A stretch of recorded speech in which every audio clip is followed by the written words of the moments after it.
काही क्षण अविस्मरणीय असतात. ते नकळतपणे येतात आणि आपल्या मनात कायमस्वरूपी कोरले जातात.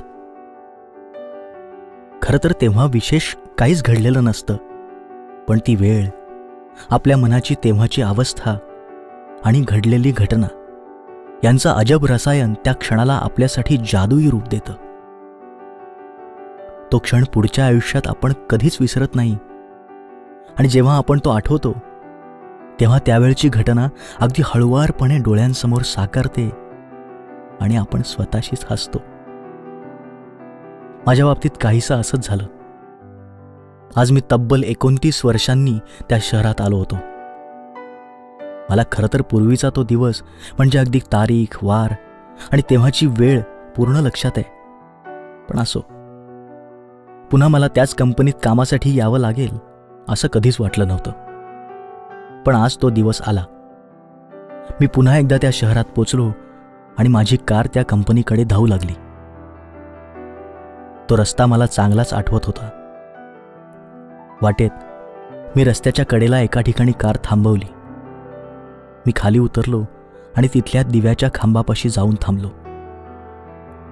मी तो पूर्वीचा दिवस आठवत होतो. घरापासून लांब दुसऱ्या शहरात कामासाठी जाण्याची तेव्हा माझी पहिलीच वेळ होती. मी या शहरात नवीन होतो आणि त्या कंपनीत पण प्रथमच जाणार होतो. माझं काम संपेपर्यंत थोडे दिवस मला तिथे रोज जायला लागणार होतं. मला त्यांच्या बसने प्रवास करण्याची परवानगी मिळाली होती. तो स्टॉप खरं तर माझ्या राहायच्या जागेपासून फार जवळ नव्हता, पण दुसरी बस घेऊन मी तिथे पोहोचू शकत होतो. तो पहिला दिवस होता. मला आजही आठवत होतं की मी तेव्हा म्हणजे 29 वर्षांपूर्वी अगदी इथेच उभा होतो, बसची वाट बघत. कंपनीत गेल्यावर मला लगेचच तिथल्या सिनियर्सना भेटायचं होतं, माझ्या तिथल्या कामाचं आयोजन करण्यासाठी. माझ्या मनात त्याचीच तयारी चालू होती. म्हणजे मी माझी ओळख कशी करून देणार, मला त्यांच्याकडून काय मदत हवी, ते नेमक्या शब्दात कसं सांगणार वगैरे.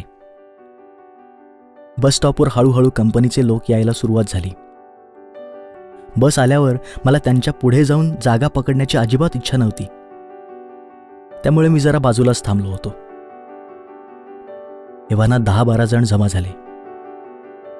त्यांच्यापैकी कुणीच माझ्याकडे चुकून सुद्धा बघत नव्हतं. त्यामुळे मी निश्चिंत होतो. आता फक्त कधी बस येते, सगळे आत कधी जातात याचीच वाट बघत होतो. मनात मीटिंगची तयारी सुरू होतीच. आता पावसाची थोडी भुरभुर पण सुरू झाली होती. पण तेवढ्यात बस आली आणि त्यासमोर सगळे रांगेत उभे राहिले. मी पण सगळ्यांच्या मागे जाऊन थांबलो. एक एक करत सगळे आत गेले. आता माझा नंबर होता. मी बसमध्ये पाऊल टाकणार तेवढ्यात माझ्या मागे कोणीतरी आल्याचं मला जाणवलं. मी मागे वळून बघितलं. ती पण माझ्याकडेच बघत होती. आत्तापर्यंत इतकं सुंदर मी कुणालाच बघितलं नव्हतं. मी तिच्याकडे बघतच राहिलो. ती कपाळावरचे पावसाचे थेंब हळुवारपणे टिपत होती. मधूनच चेहऱ्यावरचे केस मागे करत होती. माझी पुरती वाट लागली होती. डोक्यात गोंधळ उडाला की नक्की काय करायला पाहिजे.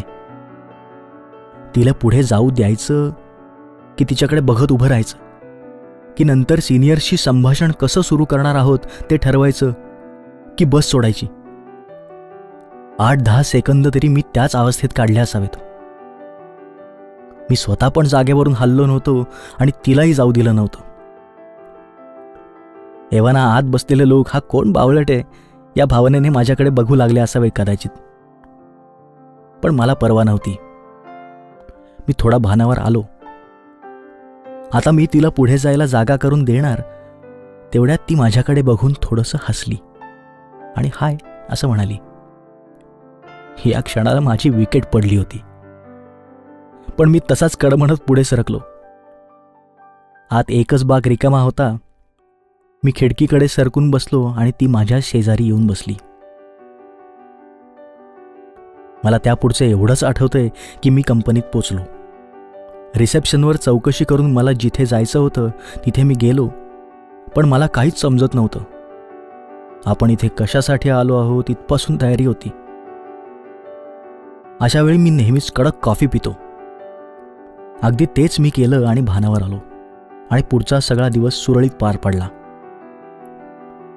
मी जितके दिवस तिथे होतो तितके दिवस कंपनीत जाताना आणि परत घरी जाताना आम्ही दोघं शेजारीच बसून प्रवास केला. अचानक तिथलं माझं काम संपलं आणि तिचा नीटचा निरोप न घेताच मी शहर पण सोडलं. आणि त्यानंतर आज मी 29 वर्षांनी इथे येत होतो. मी कारमध्ये बसलो. स्पॉटिफायवर आरडींचं अजनबीमधलं गाणं लावलं. आनंद बक्षींचे शब्द आणि किशोरदांचा आवाज कानात घुमू लागला.